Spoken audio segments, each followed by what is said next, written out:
Welkom hier so by Real IPM se stalletjie. Ek is Corny van Huisteen, my kollega Bates Booyens. Beide van ons is so 3 jaar wat ons by Real IPM is. Bates voltyd, ek is konsultant. Voor dit was ek vir 22 jaar by die Universiteit van die Vrystaat. Dis die beste vrye universiteit net in Bloemfontein.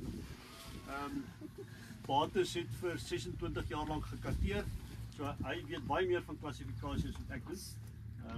Hy prakties, ek doen die akademie. Ons hou daarvan om grond te klassifiseer en nie net sommer nie. Grondklassifikasie gee ons 'n naam, net soos wat ek 'n naam het. 2 minute terug het julle geen idee gehad wat die woord Corny beteken nie. Nou weet julle ek is baie mooi en baie slim. Maar daar's 'n klop ander goed wat ek ook kan vertel, nee. My grappies kan niemand verstaan nie. Ek se prys. Maar dis alles aan 'n naam gekom. En net so grond ook gee ons baie eienskappe wat ons in die naam kan koppel. Die naam is die begin, nie die einde nie. Maar om by daai naam uit te kom, moet jy deur die proses gaan. Ons merk die horisonte uit. In hierdie geval het ek 4 horisonte gemerk. Die boogrond het ek in 2 gedeel, want die eerste helfte is bietjie losser as wat die tweede boogrond horison is. Dan is daar die eerste ondergrond horison en ek het die tweede ondergrond horison daar deel onder 90 cm uitgehaal. So die eerste 2 lae klassifiseer dieselfde, dis 'n ortiese A. Al wat ortiese A vir ons sê, dit is nie een van die ander 4 horisonte nie. Dis nie organies, polaries, chemies of vertiese horisonte. So dit beteken die tweede horison bepaal die klassifikasie, die tweede en derde horison. In hierdie geval is dit 'n rooi apidale B-horison. Die horison is rooi gekleur, is nie geel of bont of enige ander goeders nie, en hy is apidaal, hy is struktuurloos. Die vierde horison daaronder, en dit is makliker om dit hier te wys, het vlekke. Daar's 'n bietjie saproliet eienskappe daar, maar die belangrike ding hier vir ons is daar's vlekke, swart vlekke, geel vlekke, rooi vlekke, grys vlekke. Daardie vlekke sê vir ons daar is waterversadiging wat plaasvind en daarom hierdie horison stoor water van een seisoen tot 'n volgende of deur die jaar kan die water gestoor word. So ons klassifiseer hierdie as 'n ongespesifiseerde materiaal met tekens van natheid. Hierdie opeenvolging van ortiese A en rooi apidale B ongespes nat noem ons 'n Bloemdahl grondvorm. Ek wil graag die diepte bysit, 90 cm, en ek wil die tekstuur bysit, kleileem. So hierdie grond se volle naam is 'n 90 cm kleileem Bloemdahl. So wanneer jy my bel en sê ek het 'n 90 cm kleileem Bloemdahl, dan het ek 'n baie goeie prentjie van wat is die grond waarmee jy werk. As jy sê ek het 'n 90 cm of 1 meter Arcadia, het ek 'n ander prentjie of 'n Clovelly of 'n Hutton of wat ook al. Dis wat die klassifikasie vir ons gee. Dani sê vir ons gister, sy plante raak nie sommer droog hierso. En dis wat die grond ook vir ons sê. Daar die 4de horison daaronder stoor water en is effektief ondergrondse besproeiing wat hier. Die groot uitdaging hier is sy wortels moet daar onder uitkom. In hierdie geval doen dit. Die wortels is daar. Ek kan hulle sien, julle kan dit ook sien. Daar so sien julle. As mens kyk na die boogrond, Dani doen nou al 16 jaar geen bewerking hierso. Sy koolstofinhoud toe hy begin het was 0.7 of 0.8? 0.8% koolstof het hy mee begin. Hy staan nou by 2%. So hy het 1.2% meer koolstof as wat hy gehad het 16 jaar gelede. Die organiese diepte is dit gemeet 15 cm. Ek weet. Ek sal daar's 'n baie groot toename in koolstof van 0 tot by 30 cm. Maar nie 30, 25 cm. Maar jy kan dit sien hierso. So en dis koolstof, dis nie organiese materiaal. Dis koolstof. Hy het vir my gesê koolstof. En so wat jy my storie verloor. Dan al was. Elke 1%, ja, ons meet organiese materiaal met koolstof. So koolstof is die meting wat ons doen, maar die organiese materiaal is die ding wat ons fisies daar sien. As jy die organiese materiaal inhoud wil bereken van die koolstofinhoud, maal met 1.74. So as jy 1% koolstof het jy 1.74% organiese materiaal.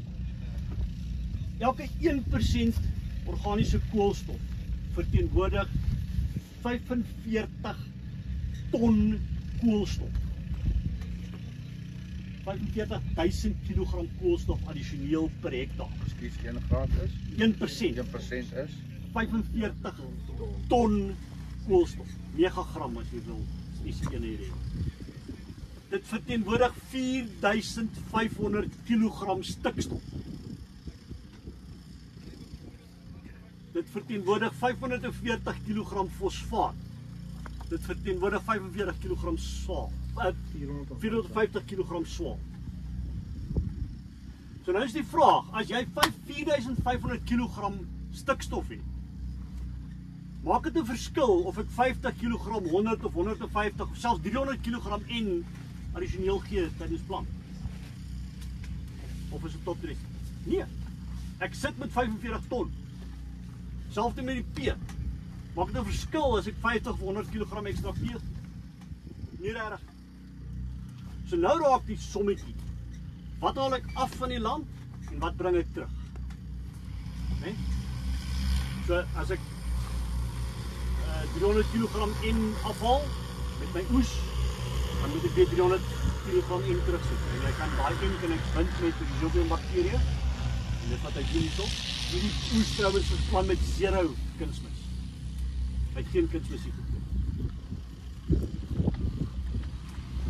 Ek hou daarvan dat mense dan gaan kyk na wat is jou oesverwydering of jou verwyderingsfaktor. Hoeveel elemente word verwyder deur die oes.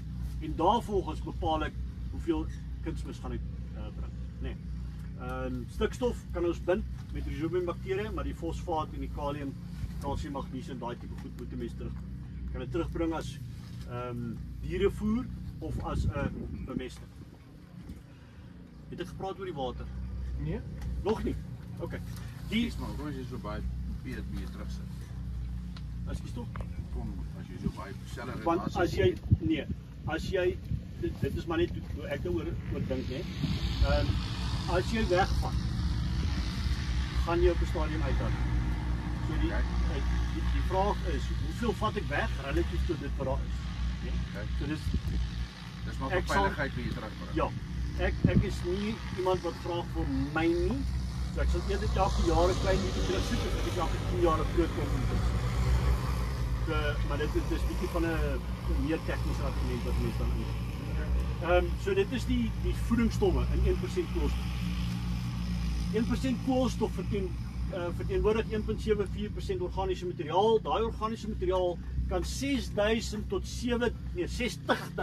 70.000 liter water addisioneel absorbeer. 6 tot 7, 10.000 liter Jojo tanks addisioneel per hektaar met 1% koolstof. Daai water is lekker plantbeskikbaar. Dit word nie so sterk geabsorbeer soos wat jy tipies in 'n kleigrond kry. Jou organiese materiaal, waar's my ander nou? Hier in die boogrond en selfs nadat jy dit getrap het, kry jy eintlik met 'n pragtige los krummelstuk. Dit maak dat wanneer dit reën, die water infiltreer in die grond. Omdat die water infiltreer, loop dit nie af nie. En as die water nie afloop nie, eindig jou voedingsstowwe nie in die rivier en die dam nie, eindig die grond nie in die rivier en die dam nie. Is die dam nie rooi nie, die dam is nou helder water. En my voedingsstowwe is hier, my water is hier, waar ek dit wil hê. Daar nie sukkel om water in sy damme te kry, want die water bly op die land. Ander probleem. Dit is 'n groot probleem op dit. Ek 'n probleem. Nee. Maar dit is interessant hoe die goeders met mekaar geskakel is. Wat ou ook hierso sien, en nou gaan ek waarskynlik is die aardwormtonnels. Nou kry ek nie daai een nie, maar mense sien dit hierso. Daar's 'n pragtige aardwormtonnel wat daar afgaan. En jy sien die worteltjie wat binne in daai tonnel is. Jy sien nie die hele wêreld vol. Jy moet kyk daarvoor. Die aardworms is besig om die werk te doen. Hy brand nie diesel nie. Al wat hulle vra is 'n bietjie organiese materiaal. Wat is nou jy sê wat ek gemis het? Ander vrae terwyl Bates dink. En ek dink dit is belangrik dat 'n mens besef daar's 'n pragtige aardwormtonnel wat jy so sien. Jy sien daar gaan hy af. Yes. Just a question. Do you know what the bulk density, kilos per litre or Kilograms tons per cubic meter? Kilograms per cubic meter. On the soil, the bulk density. I'm going to guess in the topsoil maybe 1,300, slightly less. Yeah. In the dehorizon probably goes to 1.4. Slightly more density dehorizon. And the B1 and I think the B2 which is very much similar.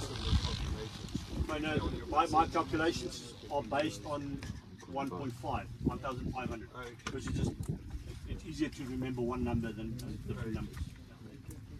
But I can share the calculations with you, yeah, if you want. This is true for like couches. Yeah, no, it's just no, it just makes sense. And maar ek dink dit is belangrik. Ek weet nie van julle waar julle staan in terme van herlewingslandbou en bewaringslandbou nie en geen bewerking. Dani is nou 16 jaar daarmee besig en ek dink dit is waar 'n mens wil eindig. Maar daar's 'n storie van 'n journey of 1,000 miles starts with a single step. Hierdie is waar 'n ou kan uitkom en ek dink Dani is nog nie presies 100% daar op die einde. Daar is nog vordering wat gemaak kan word. Maar hy is baie ver in die pad af. So in jou eie situasie gaan kyk, wat kan ek nou doen? Ek is nie 'n ou wat dogmaties sê geen bewerking is. Dit alle ploë moet nou gesmeld word en kanonlope gemaak word nie. Dit is 'n grapie.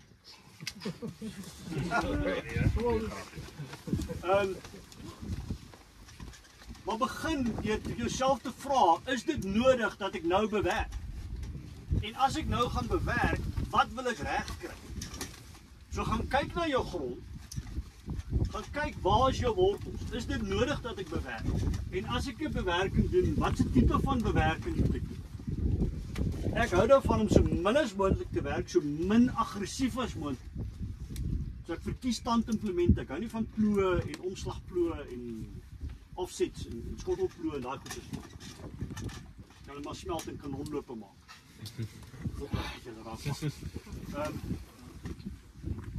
Kyk eerder na tandimplement. Tande weier uit mekaar uit. Kyk na die skare wat jy daarin sit. Maar jy begin klein. Gaan vandaan af. Hoor jy vinnige vraag, wat is die kleipersentasies? Kleipersentasie so ons het uitgekom by 20% bates. 20% bo, Ja. hy heel onder is hy so 35. Hy het 'n lekker eengalige toename van klei, so jou waterhouvermoë is lekker. Hy sit bietjie fyn slukfraksie, fyn sandfraksie, so jy het daai bietjie kan hy bietjie loskom en sluk kan 'n bietjie afsak en hy kan 'n bietjie voorheen, maar dan sit jy weer met jou lekker aardwarmfraksies en dinge wat net weet daai goed is vir jou van afbreek. En ek dink dit is belangrik dat mense besef dat grond verskil, né? Sandgronde het sy eie uitdagings. Jou kleigronde, jou turwe, Arcadias het sy eie uitdagings. Maar elke situasie verskil, elke boer verskil. En elke boer moet vir hom en haarself gaan besluit wat kan ek doen? Wat wil ek doen? Voordat jy moenie blindelings in 'n ding inhardloop. Dis al. Die wisselbuistel wat hier so toegepas word. Hulle doen soja mielies in rotasie. Ek weet nie hoeveel jare nie. Tussenin wat nou denkgewasse. Ja, hy doen soja mielies, ek dink soja mielies en dan weiding vir 2 of 3 jaar en dan begin hy weer met soja mielies. So nadat hy die sojas oes in die herfst. Ja. In the autumn. Ja, well, do it in English. Ja, maar ek mag gerus Afrikaans. Ek sal in Afrikaans luister. In your autumn, after you've harvested, or even before, is he like underseeding, like aerially with the drone? In this case, no, anything to he's not underseeding. Okay. And as far as I can after remember, harvest, he grazes only the maize and not the Okay, soy. so he's not putting cover crops in In the following maize. soyas in the No. autumn. I think you need to get that detail from Don. Hier kom dadelik cover crops na sojas. Ja. Ja. Maar hier was mielies voor geweest. Ja. En dan as hy stroop sit hy cover crops weer. Ja. Jy eet eers vanaf met die beeste. Ja.